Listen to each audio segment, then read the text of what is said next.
We now move on to the first plenary of the summit entitled Digital Public Infrastructure. This first plenary of the summit will delve on how digital public infrastructure has changed the Indian landscape of financial inclusion and what would be the next steps for the same. We warmly welcome onto the stage Ms. Monica Halan, author and speaker, Personal Finance, and Mr. N. Srinivasan, independent consultant. May I request them both to please join us on stage? A very warm welcome to all of you. With that, I hand over the charge of the session to the esteemed moderator. It's over to you, Mr. Khan, to take the session forward. So good morning and welcome to all the delegates. And as I think quite a few people thought there is a break, but it is not. Anyway, we will start because we are slightly delayed. And I have been told by organizers that instead of 11:30, I can extend by another 10 minutes or so. So this is the first session after the inaugural session. You know, it's a very long 2 days test match, and the opening batsmen and women have to be very, very careful and cautious. And they have to only slowly build up the tempo. You don't expect any fireworks to start with in the beginning of the innings. And secondly, there's another caveat that at least me and one of us, we are very last minute entrants to this session. So pardon us for, at least for my ignorance of the subject, but still there is always a Baba who helps you, Google Baba. So let us see. But this is a very interesting, we had, of course I joined a bit late, we had quite a few things about tremendous achievements which has happened in the field of financial inclusion in India, and someone said which could be done in 50 years has been achieved in 6 years. So I think building on that momentum is this what is being talked about is digital payment infrastructure. And just to put it in a context, digital payment infrastructure in a simple way is a technology system which is in the public sector space, which draws on the innovations and where both different stakeholders can use that rail, so to say, to build their products and processes, and it will benefit the larger population. And we always know that for a long time, we know in the Indian context, we have, for example, Infinite, which was a digital DFI, digital payment infrastructure. And of course, everyone talks about JAM. JAN in the context is that Jandhan account, BSD account. We heard that 55 crore accounts are there. Most of the people have got access to bank accounts. And Aadhaar is the identity where almost 1.4 billion people have digital identity. And mobile phone, almost 0.9 billion people have internet-based mobile phone. So the to JAM we have added what Mr. Hitendra Dave was talking about is UPI, which is a sort of a game changer in the payment system. And now comes ULI, Unified Lending Interface. So we have heard about JAM Trinity. I would normally add to that what we call Jammu Pentangle. So what is the Jammu Pentangle? JAM, of course, is there. You add UPI and you add ULI. So ULI, as has been talked about, is in a pilot stage. Some 30 lenders are already there. Some 10, 12 products are being tested, and I understand some 25,000 crore of loans have been dispersed through ULI. ULI, as you know, brings information from different silos, both financial and non-financial, and that's a plug and play for other players. And now people are talking about using artificial intelligence. So added to that, digital payment infrastructure will be digital public infrastructure to digital public intelligence, DPI. So it will bring seamless delivery of microloans. Documentation hassles will not be there. You will have the account aggregator coming there, land records coming there. So that is a very interesting development, and people are now looking forward to. In fact, yesterday's last press conference of Governor Das, he mentioned about this is going to be a game changer, and he hoped that fast tracking of this particular pilot going forward. So this is the context, and we have two very eminent panelists on this. Mr. Srinivasan, he needs no introduction, well-known developmental consultant in the field of agriculture, rural development, former executive of NABARD, and does a lot of work for international organizations, very well-known figure in this audience. And we have Monica Hallan, well-known speaker and author. Let Us Talk Money is something a bestseller, and she has quite a few other books, and she is quite eloquent in terms of personal finance, and also talks about financial inclusion. So what we propose to do is not that I will only be speaking. It is only showing zero, means what? It is frozen or what?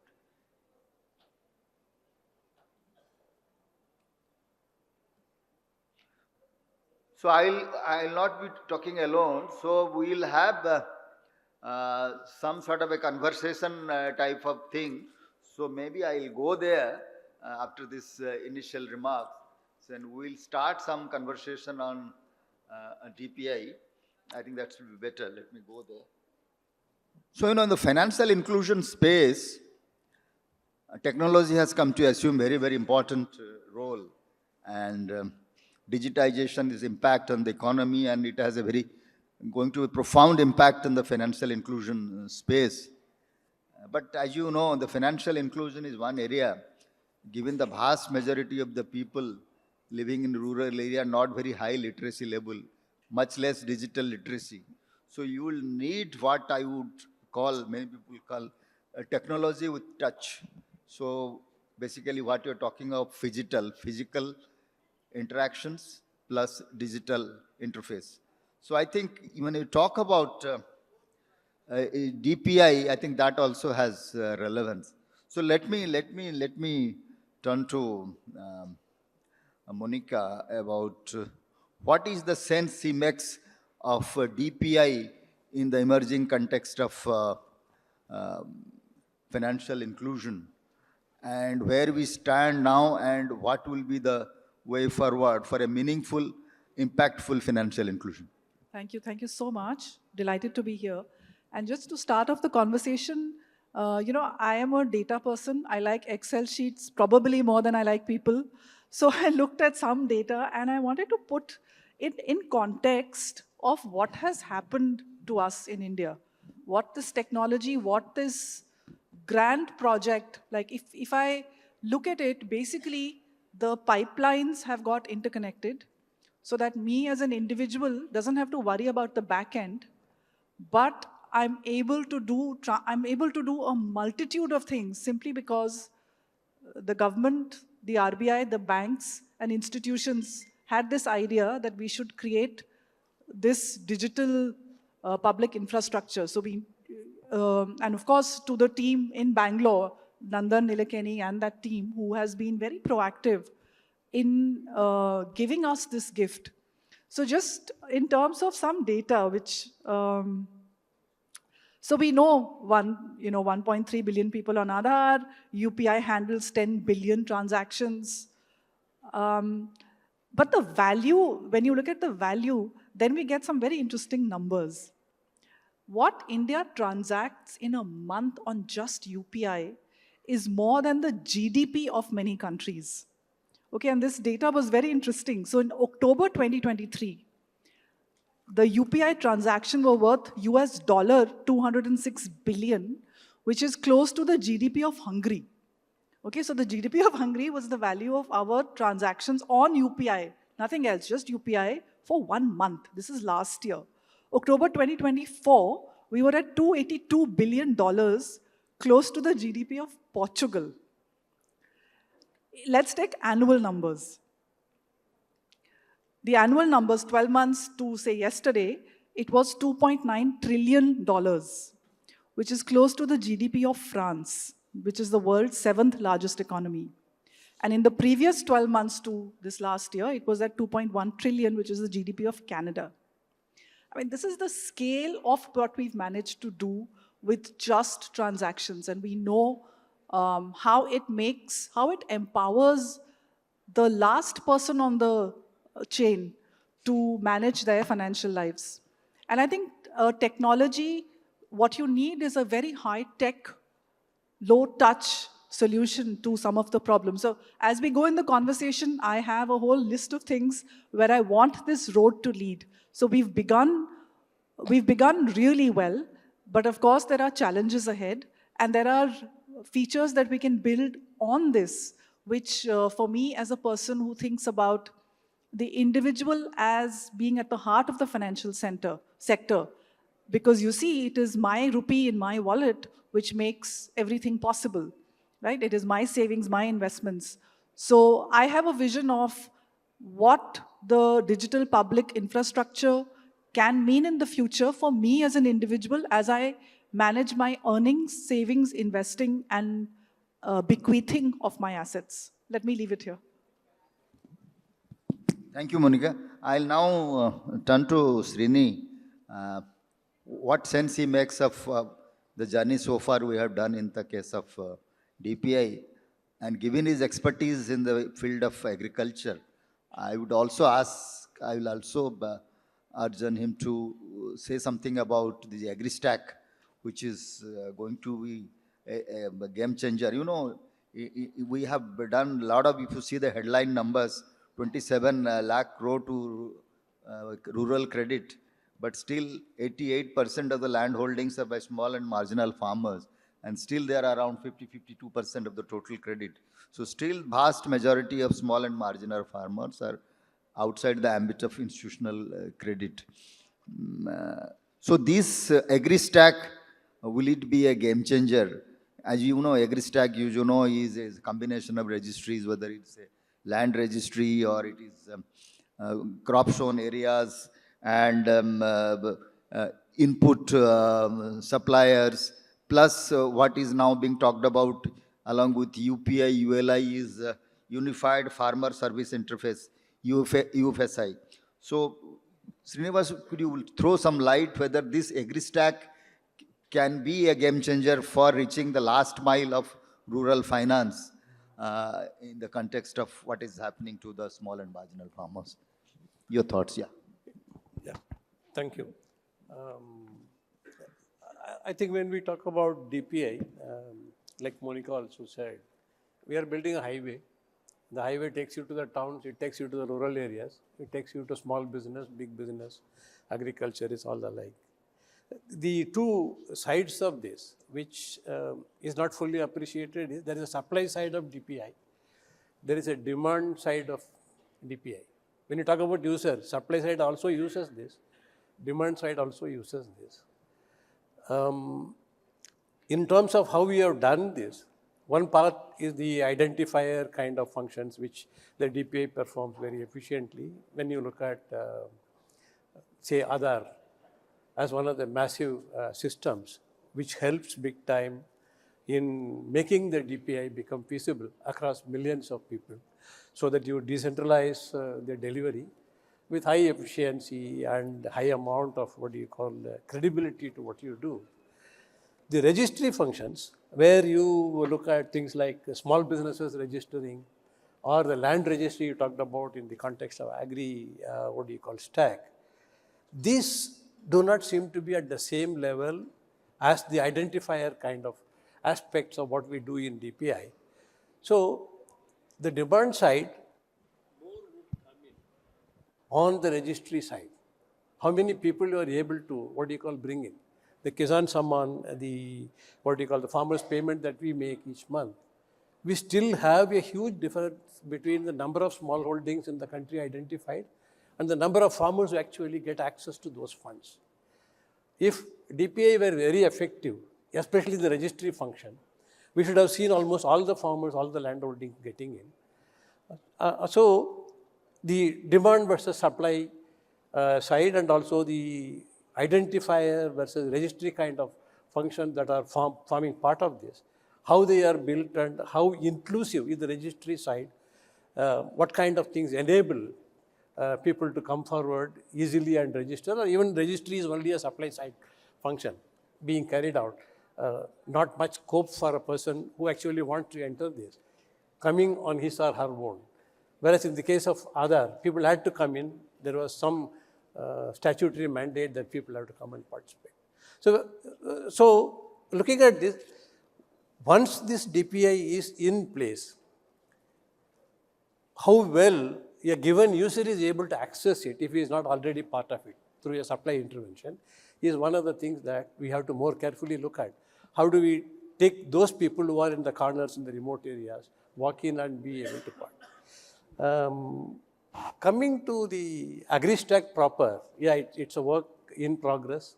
I think to begin with, they are looking at digitizing the KCC and also looking at introducing the land record digitization as the beginning part of how you try and build some kind of a ULI for agricultural lending. But I think the agri-stack, especially because land records have to be registered, what you call digitized at the state level, in order to not only identify the borrower, but also to identify the collateral and the person's identity as a farmer. It's going to take some more time. There is progress on several fronts in different states in digitizing land records, but this is proceeding slow. And in general, when you look at lending, part of financial inclusion, that's going to be slower. It's going to be slightly more laborious in the sense, despite all the technological advances, you would like to know the customer a little bit more because he takes your money, he has to repay that. When it comes to mobilizing savings, payments, investments, his money is with you as a supplier. Maybe you are a little bit less, wanting to know the customer as long as he's identified himself through a video, through whatever other eKYC means. When it comes to lending, you would like to know a place where you can go for recovery, if at all there is an issue. So on the agri-stack, yeah, the work that is started, what the government has put in about 3,000 crores to start off this initiative. I think it was inaugurated very recently, September or so, though it was being built on something already there.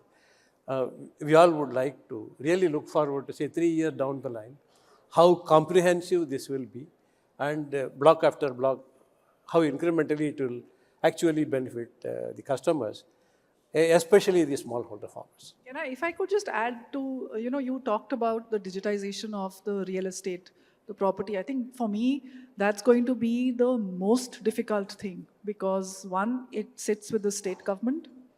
Two, find me a property without a dispute, finally, is so difficult. So that I think will be the gold standard of figuring out whether we can actually move to a fully digitized asset, not financial, but asset, record of assets. Mm-hmm. I'm sure there'll be states who are very fast in getting this done, and there'll be states who will be slower. So I think real estate, and also real estate, remember, is the last sump of black money left in the country. You still have, there's going to be huge reluctance from the powers that be, politicians, bureaucrats, builders, everyone, to prevent the digitization. So this is where the digitization process is going to meet the hard power of the incumbents. Mm-hmm. So we'll have to see who wins. On this land record, what I understand, in the case of ULI, apparently 8-9 states have already joined, and most of the land records being in vernacular language, they have overlaid Bhasini, which will pull out the information in English. So that is going to be helpful. I think other state governments are joining, and I understand around 30 lenders are there, including some NBFCs, RRBs and all. So I would like to get your sense, Srinivas, because two, three things affects rural lending. One is this documentation hassle. This documentation hassle is one. Second, when we talk about credit plus, because the credit alone without other accompanying inputs is not going to be very productive um, and viable in many times. So how do you bring that convergence? And third is how do we increase the interface of a farmer who is not digitally so literate to access that DPI ULI platform? So, what is your sense, and Monica's sense, and how you bring this?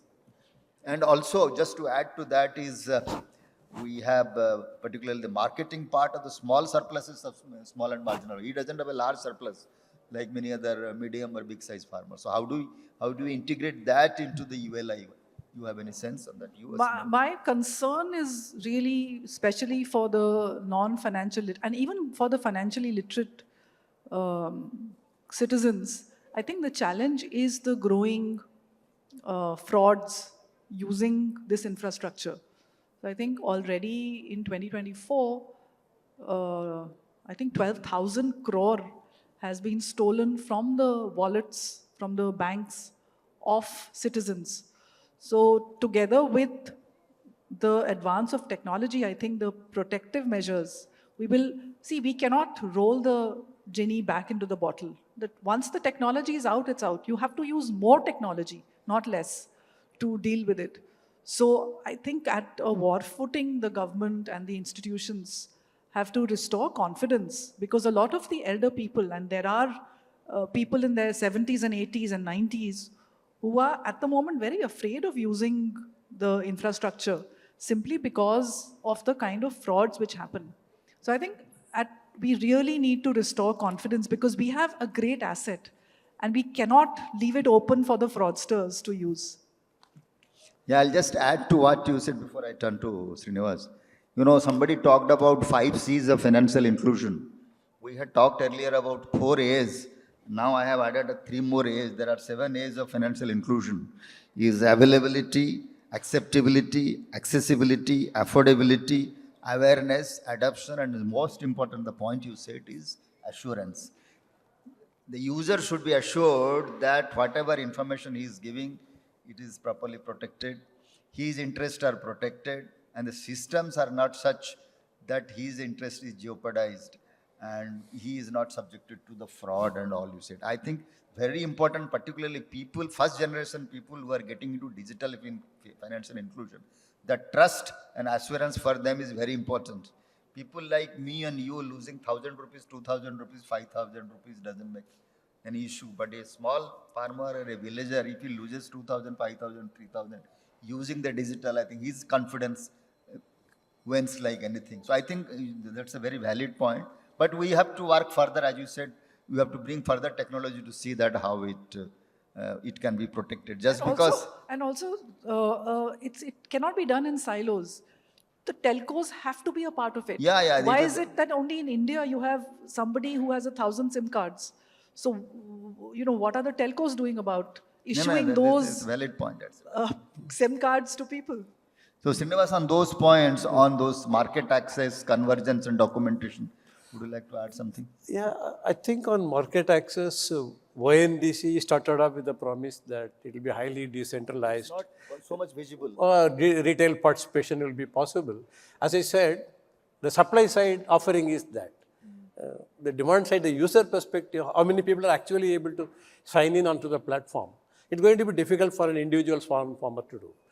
Can say a farmer producer organization or a cooperative can enter it. How easily we can facilitate that. That also becomes an issue, and how we are going to do that. I think generally on the documentation side, as long as somebody has to come and sign, we are still going to find some effective substitutes for a small farmer being able to digitally sign.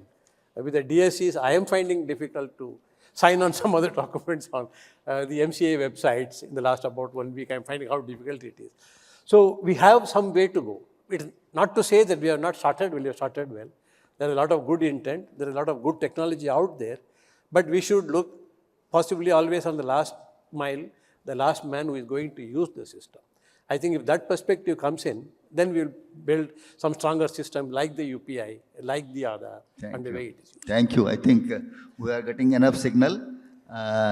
Thank you, everyone. I think on this subject we can talk longer, but we have to stop here. So we have, as speakers after speaker in the inaugural session have said, we have come a long way in terms of different parameters of financial inclusion. I think DPI is going to be a game changer, particularly ULI and agri-stack sort of thing, provided we take the safeguards and people-centric approach, as Monica said. So just to cheer you up, let me end with Sairi,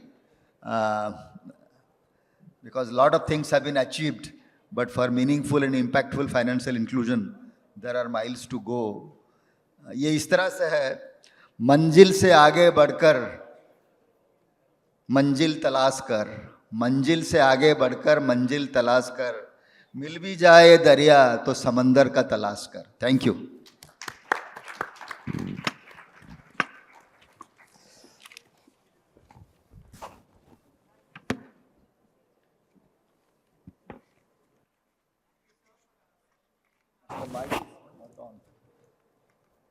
Thank you, sir, for a session well conducted. Thank you, esteemed speakers. And we have small mementos for all of you. May I request the team to please hand over the mementos to them as they ascend the stage. And ladies and gentlemen, we are behind time, so we will announce a quick break, but it's just for 10 minutes. So please do cooperate and try to join us back in time by 11:50. Just about 10 minutes break, so please do try and join us back in time. Thank you. After the tea break, we will be starting with the next plenary of the summit entitled Indian Financial Inclusion Story, 10 Years of PMJDY and Beyond. Please do join us back. We have lots of action which follows. Do join us back in time. Thank you.